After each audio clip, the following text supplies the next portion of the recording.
एक मोठी बातमी समोर येतेय। नागपूर अधिवेशनावर निघणार चॉकलेट मोर्चा। मुख्यमंत्री युवा कार्य प्रशिक्षणार्थी सहाय्यक संघटनेचा हा चॉकलेट मोर्चा 11 महिने प्रशिक्षण देऊन सरकारने वाऱ्यावर सोडल्याचा आरोप विद्यार्थ्यांनी केलेला आहे आणि त्यानंतर आता हा चॉकलेट मोर्चा काढला जाणार आहे।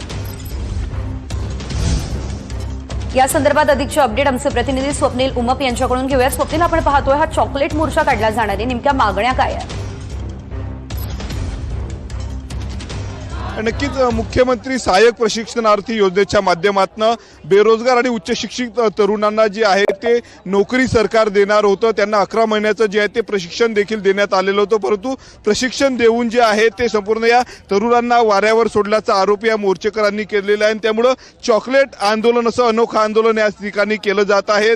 हातात चॉकलेट घेऊन जे आहे ते हे तरुण या ठिकाणी आंदोलन करते। कोणी जर पाहिलं तर गळ्यामध्ये चॉकलेटच्या माळा घालून देखील या आंदोलनामध्ये सहभागी झालेले आहेत।